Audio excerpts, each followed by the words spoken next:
Education Biennial Conference here at UA, the Mona campus, or actually it should be the UA Mona campus. And our theme is revolutionizing Caribbean education, cultivating critical competencies in a shifting landscape. And specifically, welcome to the launch of a beautiful marriage, a merger of CJED, right? The Caribbean Journal of Education and Development, right? So hand of applause. We should have a ribbon, Dr. Haynes Brown, to just unveil the CJED. All right, so we're going to run through the program very quickly. It's been a long but rich day, and so we don't want to keep persons here waiting for 2 hours, 3 hours. We're going to keep it tight and short and spicy. So we're going to ask Miss Hope Gay Williams to come up and bless the event. Thank you.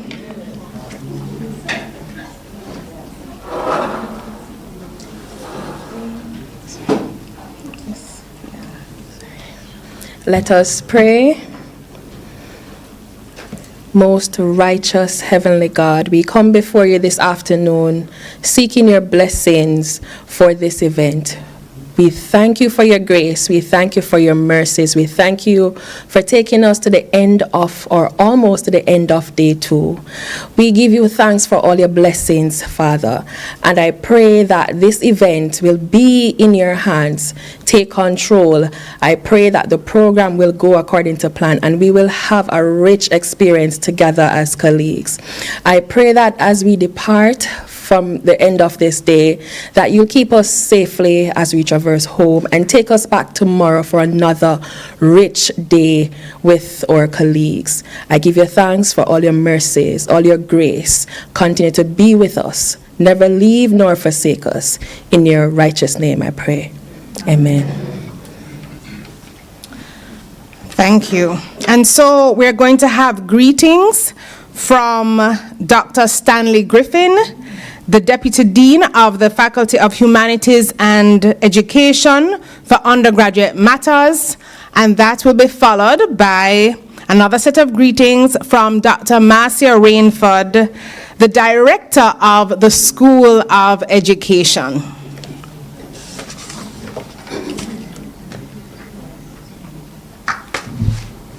Thank you very much. Well, good afternoon to everyone. Good afternoon to everyone. It's kind of dark up here, but I'm seeing you all. I don't know if the technicians could give me some light. That would help. There we are. I am delighted this afternoon to represent the Dean of the Faculty of Humanities and Education here at Mona, Professor Sylvia Cohenberg, to greet you all on this auspicious launch of the Caribbean Journal of Education and Development, CJED. It gives me immense pleasure to be able to join with you and represent the collective Faculty of Humanities and Education to witness the inception of this new scholarly endeavor, which promises to be another cornerstone in our academic community. The Caribbean Journal of Education and Development represents a significant milestone, not only for our faculty, but also for the broader academic landscape focused on education and development within the region. And as my friend reminded me this afternoon, that I am also an educator, not just an archivist. So I'm honored to be able to share in this way. The journal will serve as a platform for rigorous academic discourse, critical inquiry, and the dissemination of innovative research that will contribute to the advancement of educational practices and societal development in our region. I also want to salute the legacies of the 2 predecessor journals, the Caribbean Journal of Education and the Journal of Education and Development in the Caribbean. These 2 publication sources were access points to the rigorous thought, innovative practice, and the burgeoning voice of new scholars and the experienced wisdom of our celebrated professors. Today marks the culmination of dedicated efforts by our esteemed editorial team, reviewers, contributors, and supporters who have worked tirelessly to bring CJED to fruition. Their commitment to academic excellence and intellectual rigor is commendable and sets a high standard for future scholarly publications. So as we launch CJED, we envision it becoming a vital resource for researchers, educators like me, policymakers, and practitioners who are dedicated to enhancing educational outcomes and fostering sustainable development in the Caribbean. Through this journal, we aim to facilitate meaningful conversations, promote interdisciplinary collaborations, and provide a platform for diverse perspectives that reflect our rich cultural heritage and challenges. Therefore, on behalf of the Dean, I am encouraging all faculty members, we need to be publishing. Here is a publishing point. I encourage all faculty members, or students should be publishing. Not just the MPhil ones too, because we have some real good BAs and MAs and MEds and BEds and BFAs. I'm the Deputy Dean for undergrads, right? And our colleague collaborative researchers within our community to actively engage with CJED. Submit your research, participate as reviewers, because I've been told those are hard to find these days. Share your insights and contribute to the vital and vibrant academic dialogue that this journal will foster. So in closing, let me, on behalf of our Dean and the broader Faculty of Humanities and Education here at Mona, extend our sincerest congratulations to everyone involved in bringing CJED to life. And may this journal be a beacon of knowledge, inspiration, and innovation for years to come. Congratulations and good luck. Thank you.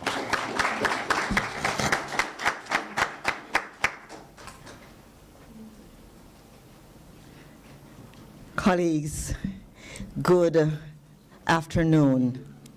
It is such a pleasure to see a packed room.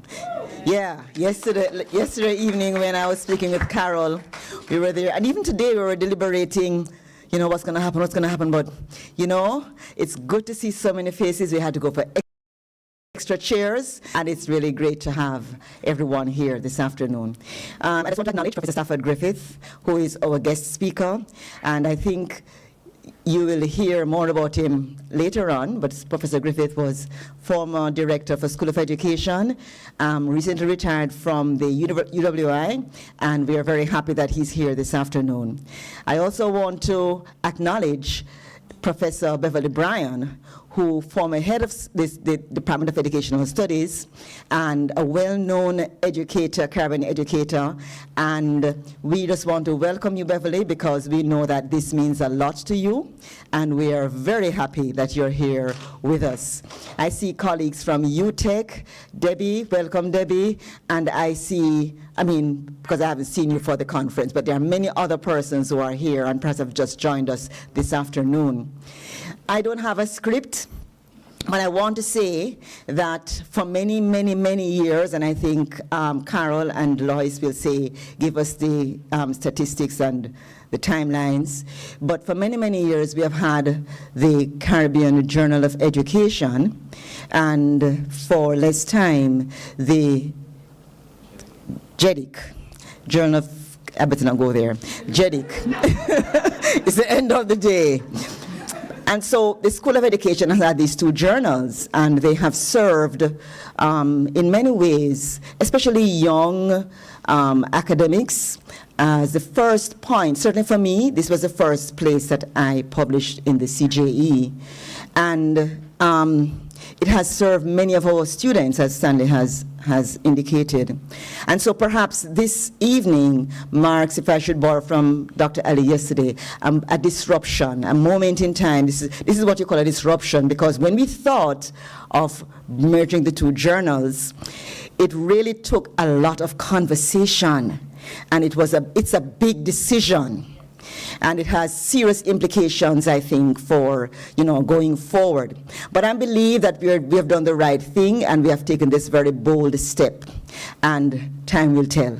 So I just want to welcome you and to greet you on behalf of the School of Education, to indicate that we think that we're doing the right thing, and we are sure that the quality of this new journal is going to be just as high as what we have come to appreciate from the other two journals. Thank you very much for coming.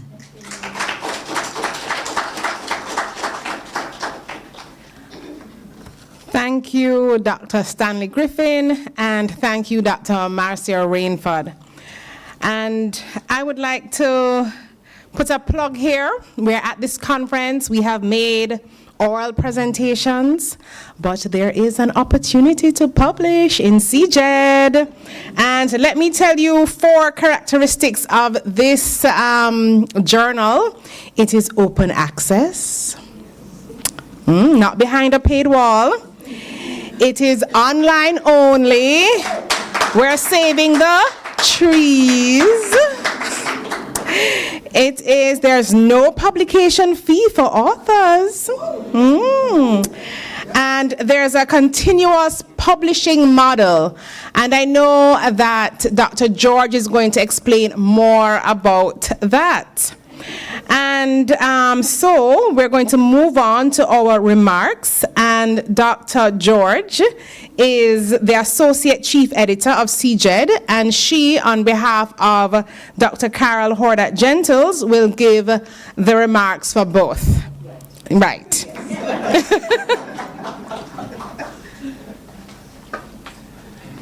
Good afternoon, colleagues. Good afternoon, friends.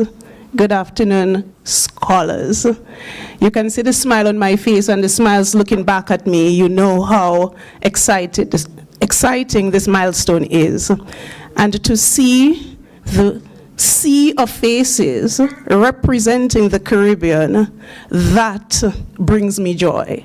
Everybody who knows me, we are a Caribbean university, and in this room that's represented from Jamaica to Dominica to Aruba to Trinidad to Barbados to St. Vincent, Grenada, Guyana. Let's go. Isn't it exciting? This is what the UE is about. This is what we talk about when we talk about the UE. And I am so excited. Aruba is now in the house. Welcome. I am just here to say just a few words. I'm not going to be long. I really want to just briefly talk about some of the underpinnings behind the decision to do the merger. And our esteemed chairperson has already told us the features. One of the things that we have battled with, in small island developing states is this competition in terms of publishing. And we want our scholars, having published, for their work to be immediately visible, immediately accessible, immediate, not just to us, but to the world. And as I did the test this afternoon, it was immediately accessible in my endnote when I did the test. Let's celebrate.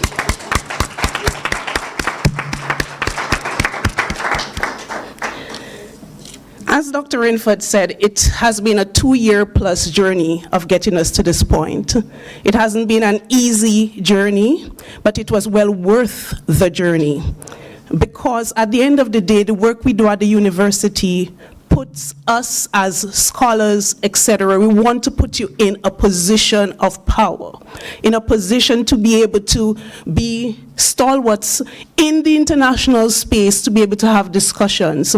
So our vision for CJED is not just the papers just go into the journal, into an issue to die, but it's going to stimulate discussion, it is going to stimulate dialogue, and it's going to stimulate action amongst us at the university and beyond. So that is really, really important at this juncture in the 21st century in scholarly publishing, and this is really important. The second thing I want to do this afternoon is to continue to encourage us to participate, and we heard it from our Deputy Dean. As authors, we are looking for associate editors. So for example, if you're interested in serving, meaning you have to review at least 2 papers per year, we will have meetings and we'll be engaging you. And this is something you say, I can take this on for a 2-year period. Please contact us at the end of the session. And we will be, it's not going to be a non-working associate editor kind of engagement. But if you are interested, we want to speak with you. We want the CJED to be the first place Caribbean educators think about publishing in. When you think of Caribbean publishing and Caribbean education scholarship, CJED is the go-to place. So you are authors here. I've seen wonderful presentations. Do we have papers? Following those presentations, CJED is available. We have an open call for papers for the 2025 issue, and we already have 7 articles for the issue already. So your paper will just be joining a distinguished collection of papers already. So I'm encouraging you, choose CJED. I know there's this competition and thought that, you know, we're a local journal. Oh, we're original journal. But no, we're changing this. We have to see ourselves as equal to what is out there, and it's our responsibility as editors, as the editorial team, to ensure that you trust us with your work. We have to ensure that your experience as an author is such that you want to publish in CJED again.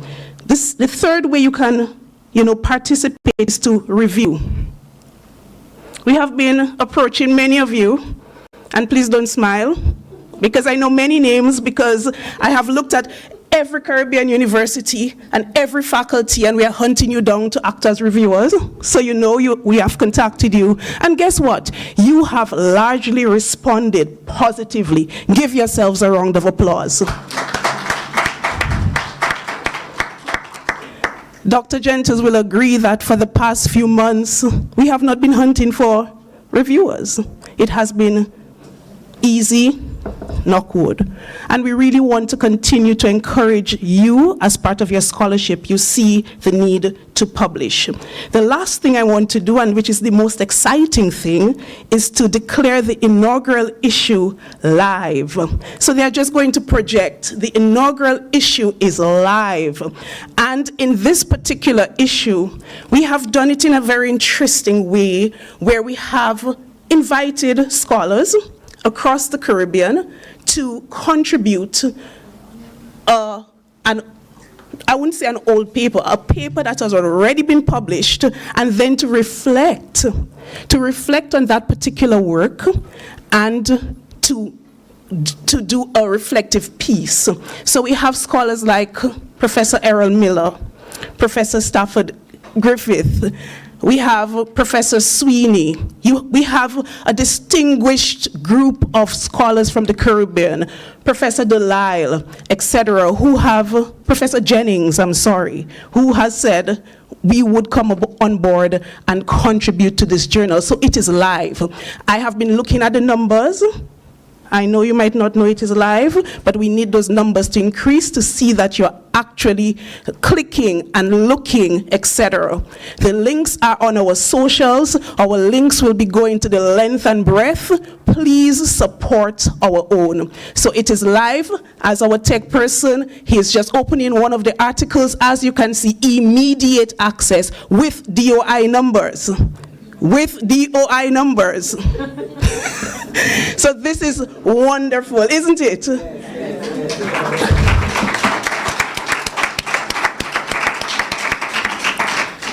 And at this juncture, I will take my leave, but I must say a huge thank you, Dr. Rainford. Dr. Rainford.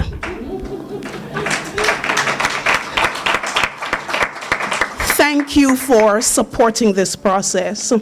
It was a lot of backing and forthing and having really intense conversations as to making a decision. And she's also the money person. And I can proudly stand here and say we now have 3 years of funding for CJED for the next 3 years, and we are thankful for that. We have an editorial team, 4 of us. You may look at us and we look very, very tired. Miss Monroe, can you stand? Head of Publishing, Publications Unit.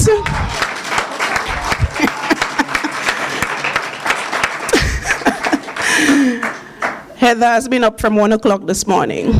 We have been on the phone from after 6 this morning. We have been talking, we have been going back and forth. This wasn't an easy undertaking, but Heather as our head, let me tell you, the Caribbean has, powerhouse people, and we have one of the best.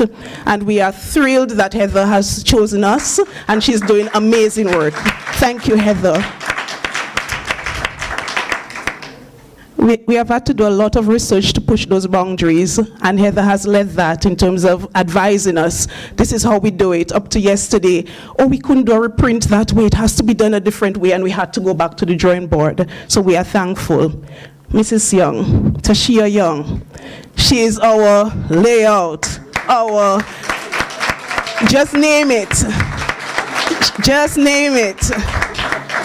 Tired eyes, we have been at it, but it is done, and we appreciate you. We thank you. There are so many times we don't have the opportunity to say thank you to the people on the ground who do the hard work. And to Dr. Gentles, thank you as co-editor. When I came on board 2 years ago, as this youngster with all kinds of energy, you embraced me, you have mentored me, and it has been a pleasure to work alongside you to bring, this to fruition. This is amazing. Thank you, everybody, for being here. The room is full. The room is full. Thank you so much for accepting our invitation. I know when, we met you in the corner and the corridors and said, are you coming to the lunch? And you had this look in your eye saying, okay, I'll come. Please don't smile because you know yourselves. We appreciate you and we thank you. Have a wonderful rest of the time. We will be having cocktails after. Please stay for that.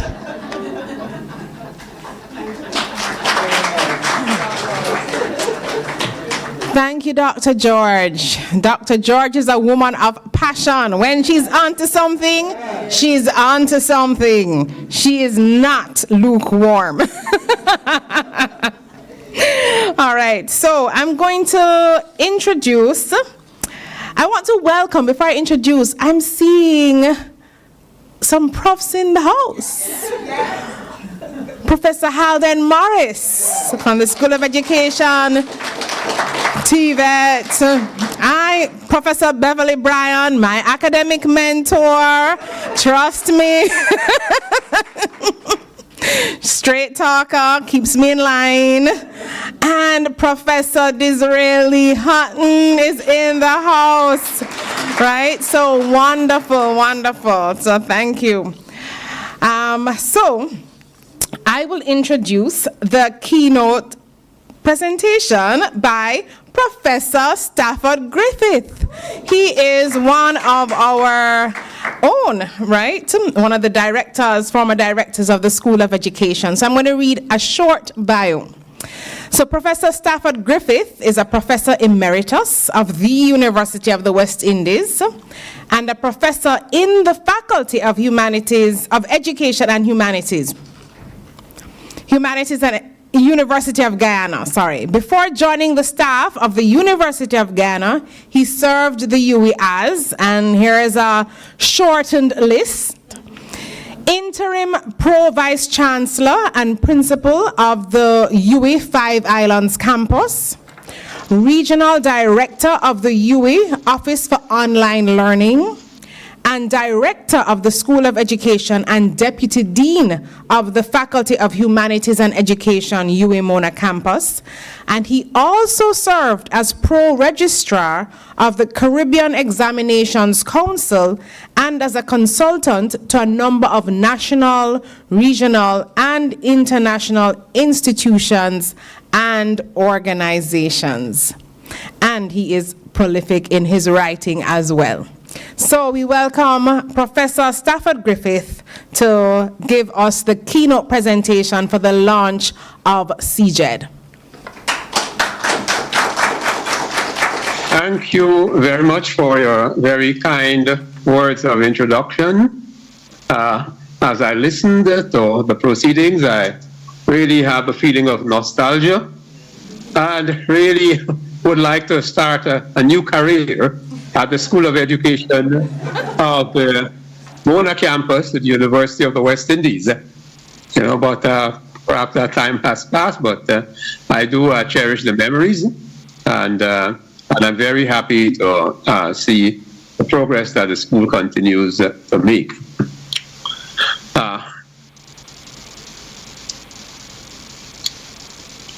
Madam Chair,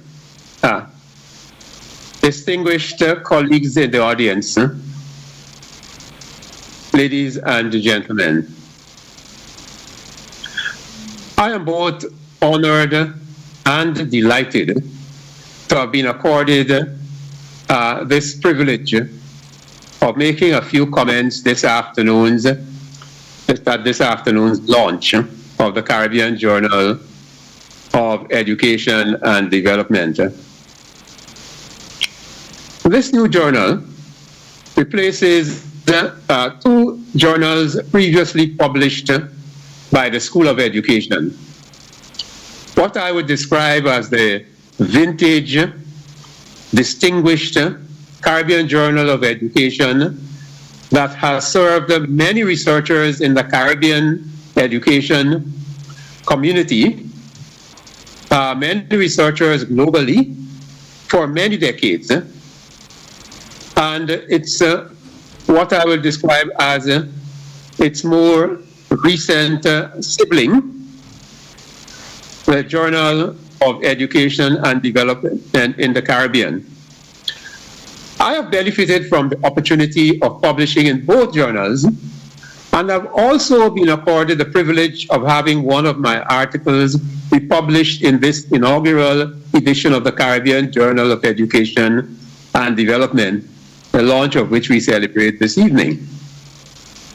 I believe, though, that it must be something that I may have written, perhaps unwittingly, in my short reflection paper, also published in this inaugural volume of the journal, that has imposed on you the burden of having to listen to me as the prize to be a part of this history-making launch of the Caribbean Journal of Education and Development.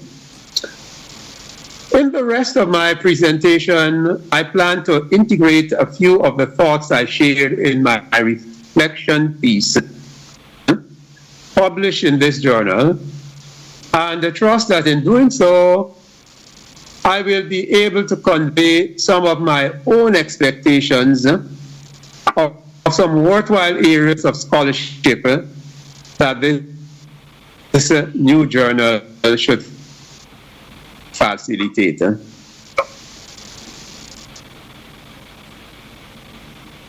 Educational journals comprise what I call an indispensable source of recent thinking about professional practice in our respective fields. But also provide the opportunity for research foundation derived from the work being done in various parts of the global community, including, of course, the Caribbean. I expect that this new journal will build on the rich legacy of the two journals whose work it intends to integrate into a single publication by continuing to provide a forum for stimulating thoughts and discussions about issues, policies, processes, theories, and practice in education that impact Caribbean people in the region and worldwide. More importantly, however, I expect that it will provide for the generation of new knowledge by Caribbean scholars. At the risk of giving away too much of my own contribution to this first issue of the Caribbean Journal of Education and Development, I would like to make a few points that are central to my article, which focuses primarily on elevating the research role of scholars in Caribbean universities. I am of the view that while teaching is an important responsibility of scholars of Caribbean institutions, research should be no less important, if not more important, at this juncture of the region's development. In this regard, scholars in Caribbean institutions have a responsibility to pursue research and knowledge generation that support the development of the region. While it may be reasonably argued that resource availability might well be a constraining factor in the range and magnitude of research that Caribbean universities will be able to undertake, the quality and value of the research undertaken should nevertheless be among the best in the world with respect to their contribution to the development of the region. The focus of the research of Caribbean scholars may be different from those of scholars of universities in industrialized countries, but it should be no less valued for its contribution to development. In this case, I wish to emphasize Caribbean regional development. Universities in the Caribbean are important for the generation of knowledge to support the development of the region. It is important that they maintain a profile of respect in the region for this important mission. They should guard against the skepticism about university research that has been observed in some countries. In my article in this inaugural publication of the Caribbean Journal of Education and Development, I have cited a few instances.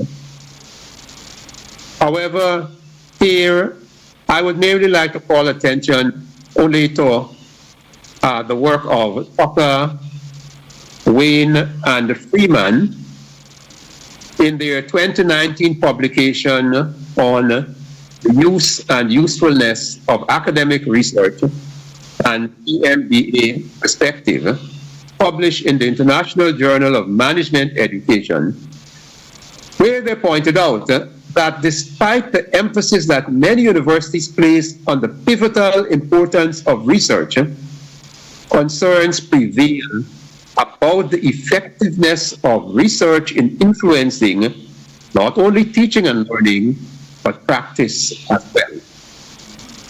Scholars in the region's university must take steps to build and strengthen their relationship with government institutions and agencies, as well as the private sector, in undertaking research that is pivotal to the development work they must undertake. This includes, of course, research aimed at addressing the economic, social, cultural, educational, and political issues with which the region and government institutions, agencies, and the private sector are grappling. The imperative of such research is well summed up by one writer, Altbach, who puts it this way, and I quote him: "Local research universities are the only institutions able to give attention to local needs. They understand the specific problems of the country in which they are located and can focus on these themes.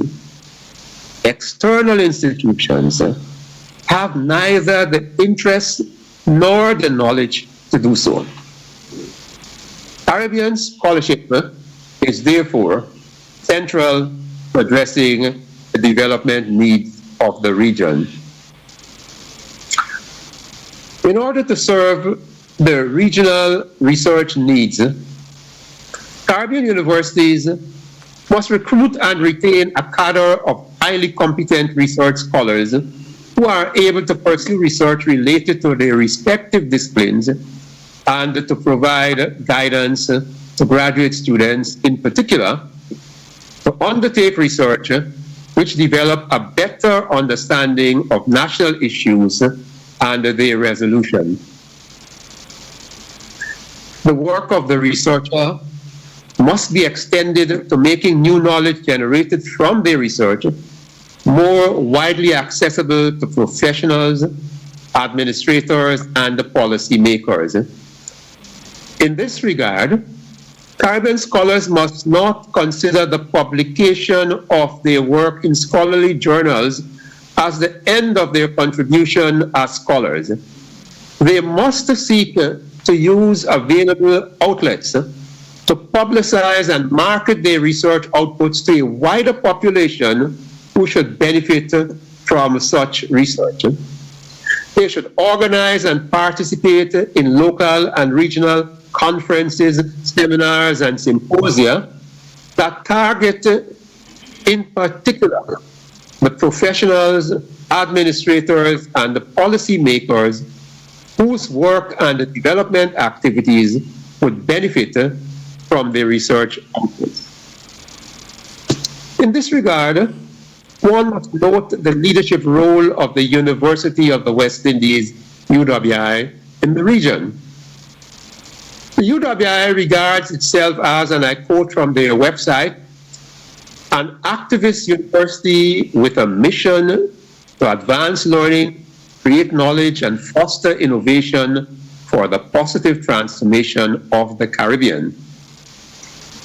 The UWI's leadership in research on issues that impact small island states like those of the Caribbean cannot go unnoticed. The institution proudly reminds us on its website, and I'm quoting here, in an analysis of research conducted over the past 3 decades before and after the UN's Intergovernmental Panel on Climate Change 5th Assessment Report, the UWI emerged as the leading university producer of information on small island developing states. The UWI also consecutively made the list of the world's top universities in the Times Higher Education Impact Ranking for its performance across the United Nations Sustainable Development Goals spectrum. And I've just quoted from the UWI website.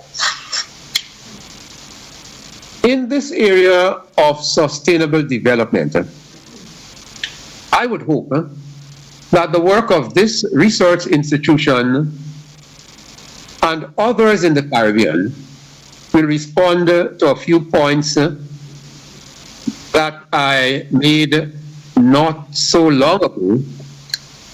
In fact, in October of 2022, when I was privileged to serve as the keynote speaker at a graduate research symposium on education for sustainable development in the 21st century, organized by the University of Guyana. There, I made the point that higher education institutions in developing countries must prepare education for sustainable development experts with the knowledge and skills to represent in global sustainable development discourse the need to reduce the constraints on developing countries in using their abundant resources to improve their economies and the quality of life of their citizens. I pointed out that in order to provide a meaningful contribution to global negotiations on issues and actions for sustainable development, it is important that developing countries pursue their own research for the independent generation of knowledge that will facilitate a meaningful contribution to the discourse on sustainable development, as well as a fair representation of their interests in global negotiations, protocols, and agreements. Such research is clearly the domain of responsibility of Caribbean universities. Caribbean universities need a stronger voice in the sustainable development discourse to strengthen the consideration of their own circumstances, where they need to find and continue a path to accelerated development that will provide a better quality of life for their citizens by utilizing their abundant natural resources, even as they make a fair and equitable contribution to the reduction of the environmental challenges with which the world is grappling. Our universities must support the very vocal advocacy provided by Caribbean leaders, including the Prime Minister of Barbados, the Honorable Mia Amor Motley, the Prime Minister of Antigua and Barbuda, the Honorable Gaston Brown, and the President of the Cooperative Republic of Guyana, the Honorable Irfan Ali, for an independent Caribbean position on the issue of sustainable development. I'm sure that many of you would have seen the rather strident engagement of President Irfan Ali with the host of BBC Art Talk in March of this year on the matter of climate change and sustainable development in Guyana. These leaders need the research support and advocacy of our Caribbean university scholars as they seek to represent the best interest of the region by making use of independently generated knowledge and avoid the mere echoing of positions advocated by more developed countries, which are invariably pursuing their own interests. Some Caribbean higher education institutions in developing countries already have specialized units through which related research and advocacy are being undertaken. And these, of course, include the University of the West Indies and the University of Guyana. More institutions need to come on board with independent research and knowledge generation to address the often lopsided discourse dominated by developed countries on the issue of global sustainable development.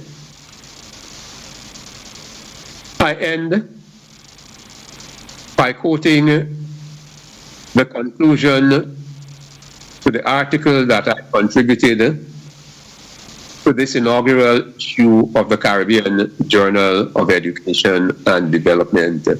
And here I quote myself. I am suggesting that research that is socially and developmentally relevant to the needs of the Caribbean would be a critical responsibility of scholars in Caribbean universities. Knowledge generation that responds to the needs of the region should be given priority research attention by all scholars of Caribbean universities. This requires a sustained focus on the development issues with which the region's public and private sector are concerned, and the establishment of a close working relationship with them. It requires as well a number of measures to share the research findings with professionals, administrators, policymakers, and the general public, so that the benefits of the research are known and effectively used to support a national and regional development agenda.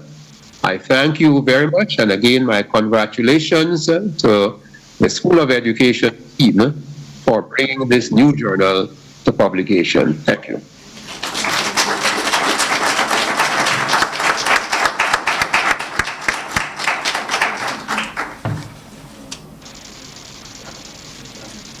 I want to thank Professor Griffith for whetting our appetites for also publishing in CJED by his reflective paper on what I would say, to borrow a term that was used in an earlier session, indigenous knowledge generation and research. Thank you for that, Hope Gay. So yes, really important key points to remember: the use and usefulness of academic research, to remember that as Caribbean universities, we can best address the local needs within our region through indigenous independent research and knowledge generation, and that our publication is the first step, because we are to also seek other outlets to disseminate our work to the larger public, as well as policymakers and other institutions, and to remind ourselves that we are an activist university. That reminds me of Walter Rodney's groundings, right? And the focus on sustainable development, a key issue that we are addressing and we should continue to address. So we should not only echo the ideas from other, from the developed world, but we should generate and create our own knowledge so that we can not only innovate, but disrupt, to use that word, by Dr. Ali, Professor Ali, on the opening day. So we are going to now change the vibe a little bit by our entertainment. We have Tribe Sankofa, and they performed for us on our first day, which was Monday. The days are kind of all blurring with all this exciting knowledge. So they are performing yesterday. Can you imagine? so many hours. They are performing Arts Collective. They're brought together by their founder and artistic director, Fabian Thomas, and they are a vibrant and eclectic cadre of multi-talented performers who combine their artistry to add an exciting new dimension to the performing arts landscape of Jamaica, and I would say the Caribbean and the rest of the world. So we're going to welcome them to the stage.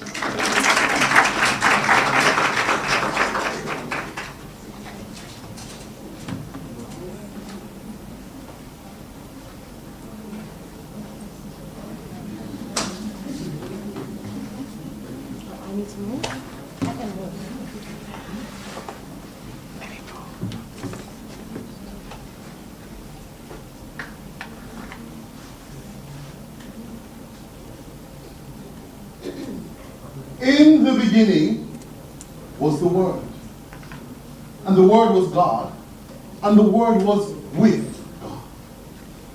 In the beginning was the Word, simple, pure, divine. And then there was a baseline. Rolling thunder from the soul, echoing under the control of family man's fingers on a 4-string fender. In the amplifier, all the speakers in a groove, the people moved, and it was good, very good. The poet said, that's a nice start, but where's the heart? And behold, I heard Style Scott's drums start. Rat-tat-tat-tat-tat. The poet said, there was a one drop on the snare. The hi-hat was crisp and clear. The echo on the rim shot sounded near, and the kick drum was heavy. Poet's voice said, let's take flight! And Ras Brass Horns came in. Nice and tight.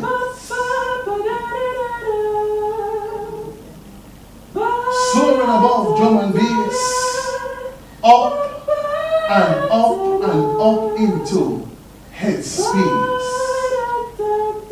Ching it, ching it, ching it, ching it, ching it, ching it, ching it, ching it, ching it. There's a natural mystic blowing through the air. And if you listen carefully now, you will hear. This will be the first trumpet, might as well be the last. Many more will have to suffer, many more will have to die. Don't ask me why. Things are not the way they used to be. I won't tell no lie.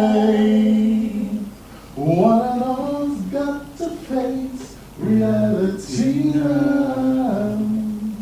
Though I try to find the answers to all the questions they ask, though I know it's impossible to go living through the past, won't tell no lie. There's a natural mystic blowing through the air. You can't keep them down. And if you listen carefully now, you will hear. Ching it, ching it, ching it, ching it, ching it, ching it, ching it, ching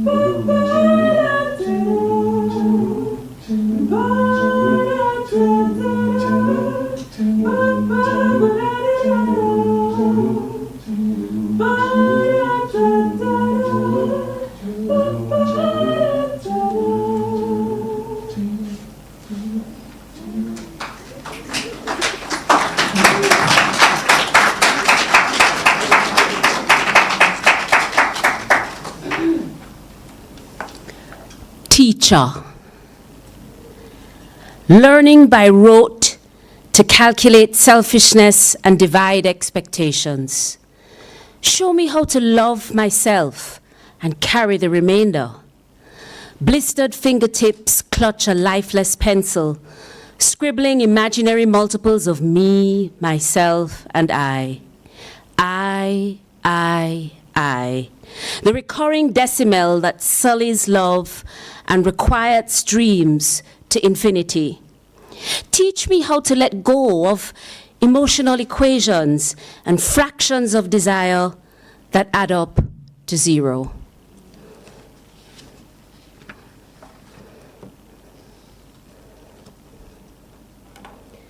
Freedom song. When our ancestors cast their net of slavery across the Caribbean Sea, they unwittingly reeled in the spirits of warriors and gods. The plot of colonization, so cleverly disguised to shackle yet segregate, was foiled by bullbucks and duppy conquerors. The folk tales carried in the breast of the negress nursed generations of slaves traveling the road to freedom. Sheltered from their own heritage, the calypsos and Nyabingi rhythms reverse the Middle Passage for their children. Still, the sugar cane remains sweet and abundant. And at last, the land too is sacred because it belongs to us. Walk home, walk holy, walk home, walk holy, Mount Zion children, walk holy, Mount Zion children, walk holy. It was the singing girl, it was that full me throat and blind me eye with sunlight. Parson preached good and didn't give me no long meter that day. And Judge Hackett make us laugh to hear how school days Gertie was a rebel, and everybody proud how Sharon talked strong about her mother and hold her tears. But the singing was sermon and lesson and eulogy and more. And it was only when we raised "How great thou art" that I really feel the sadness and the glory wave after wave. Daddy Walters draw a bass from somewhere. We never hear him go before. And Maisie lift a descant and nobody ask her. But it was a gift they bring. It was what they had to give, and greater than the paper money overflow in the collection plate. It was when I know that time that we was people together. Never mind the bad-minded and the carried on. And I even find it in my heart to forgive that ungrateful Agnes for everything she do me. And I sing, and the feeling swelling in the chest till I had to stop and swallow hard. Then sings my soul, my Savior God, to thee. How great thou art. And we was girls again together. Gertie and me by the river. And then the singing was like the wide water. And Gertie laughing and waving to me from the other side. Girl, I can't too well describe it. Was like the singing was bigger than all of we. And making us better than we think we could be. And all I'm asking you, girl, when is my time to go? Don't worry about no fuss about pretty coffin and no long eulogy. Just a quiet place where gunman and drug addict don't haunt. And if they sing me home like how they sing Gertie, I said, thank you, Jesus. My soul will sleep in peace. Walk home, walk holy. Feel me love, have lion heart. Feel me love, have lion heart. Strong and everlasting, only for you. Mother Wordsmith, you have shed your mortal casing. Your wild, magnificent words rest resplendent in the realm of the immortal now, like your soul. Your words familiarized, estranged, mystified, normalized, invoked, cauterized, illumined. Your beloved played a chord in my heart and imagination never before experienced. I will never be able to unhear or forget. You altered my world, ignited my imagination. Mighty Muse, you have left us physically, but you will never be gone, inseparable from us. I am bound to you, tethered by the bounty of your luminous lyricism. Oh, Miss Toni Morrison, what a legacy. As we say in Jamaica, what good, beloved. For me love will never die. For me love will never die. Shining like the stars them, only for you. My name is Fabian Thomas. With me this evening has been Natalie Courtesy, Rujay Chin, and Joseph Bartlett. Step out, man, and have upfront appearance. We believe that when we perform, it's important to speak the names of the writers of whose work we borrowed our own work. So in the beginning, it was written by Mel Cook, and we've been allowed to use it for years now by the writer. It's in our repertoire. And of course, you recognize Natural Mystic by Bob Marley. Natalie read two of her own pieces from two of her books. So Sky Juice, from which she read Teacher, and Fried Green Plantains, she read Freedom Song. It Was the Singing is by the mighty Edward Ball. Prof, walk good, Prof, walk good. And the last poem was for Toni Morrison, written by a guy named Fabian Thomas. We are Tribes and Kofa. Blessings.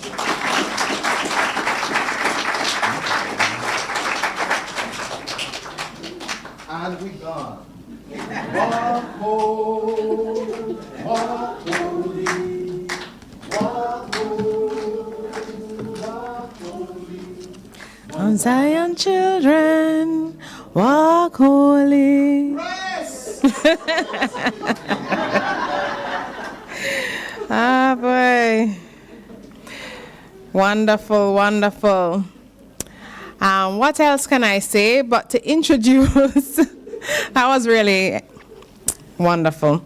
The poetry, spoken word, and song. And one of the songs I remember from the late Professor Barrington Chevans, For Me Love Have Lion Heart. So, we're going to move on to the vote of thanks. Mrs. Tashia Young, please come. And she is the Senior Production Assistant at the Publications Unit, School of Education.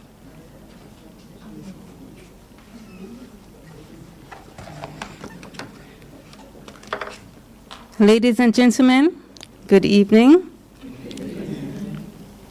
As we draw to the close of the launch of the Caribbean Journal of Education and Development, it is my honor and privilege on behalf of the Publications Unit at the School of Education to deliver this vote of thanks. This occasion signifies a milestone in our academic journey, and it would not have been possible without the unwavering support, dedication, and hard work of many individuals. First and foremost, I extend our deepest gratitude to Professor Sylvia Cohenberg and Dr. Marcia Rainford for their support in the successful merger of the CJE and JEDIC. Their guidance have paved the pathway for this new beginning. A heartfelt thank you to Dr. Louise Workham, for our chairperson, for her direction through this evening's program. Your management of this program was invaluable, and you ensured that it ran smooth. We are also grateful to Ms. Hope Gay Williams for starting our event with a beautiful and inspiring prayer, setting the tone of gratitude for our proceedings. Special thanks to Dr. Stanley Griffin and again Dr. Marcia Rainford for their warm and encouraging greetings that have set the tone for our launch.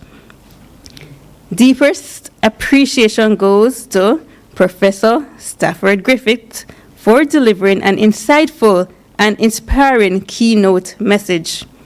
His words have truly set the stage for the journey ahead of CJED. He spoke to the quality and importance of Caribbean academic literature. Remember, he said it should be respected. We are immensely thankful to the authors who have contributed to Volume 1, Number 1.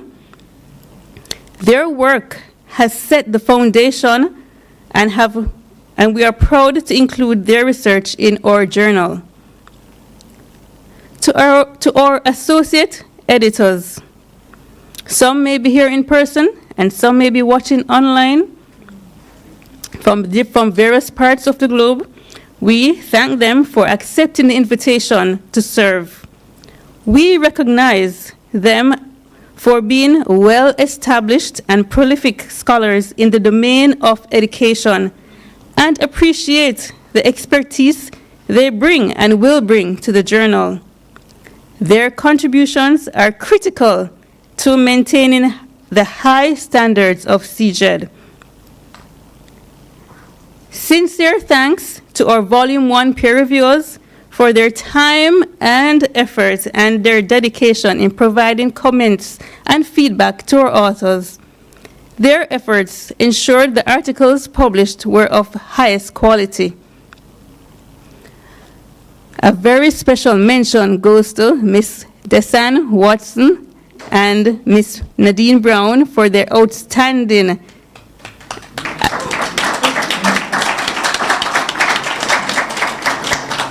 outstanding administrative support in marketing and communication planning for this event.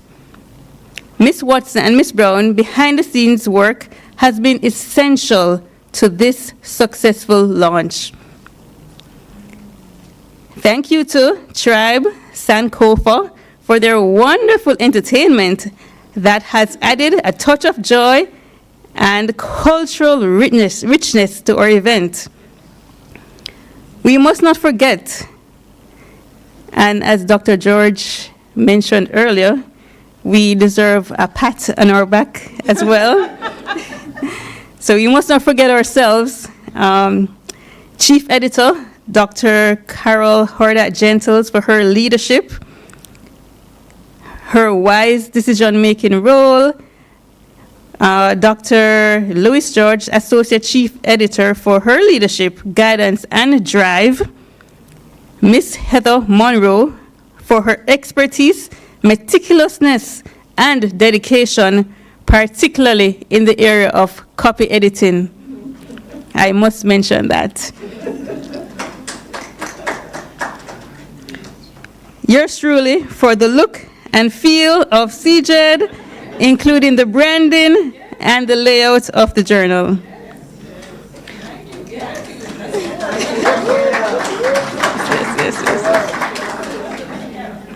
Our collective hard work and dedication have been pivotal in bringing CJED to fruition. Last but not least at all, I thank you, those who attended, both in person, we're so happy that you came, and those online. Your presence and support means the world to us. And we look forward to your continued engagement with the journal. So, let us celebrate the successful launch of the CJED and the contributions it will bring to add to the body of knowledge. And we envision that it will also move scholarly research in education forward in the Caribbean and wider region. We thank you.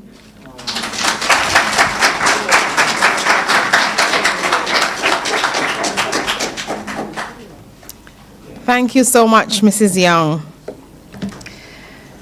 Thank you for thanking us. So, closing remarks. I think I kind of did that right after Prof. Griffith, but I will summarize because guess what? We are early. So, cocktails are at 7 p.m. I'm not going to keep you much longer. Yeah, cocktails, yes, 10 minutes. So we can chat. No. Replace the frowns with a smile. Don't worry, I'm not going to give I'm not going to give a presentation. So we want to thank you for coming. We want to say that the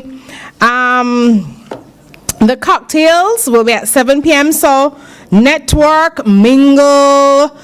Dr. George might be coming around and asking. And the cocktails will be in the Neil and Massey Lounge. Thank you so much which is that way. Not through the window, straight down. Straight down.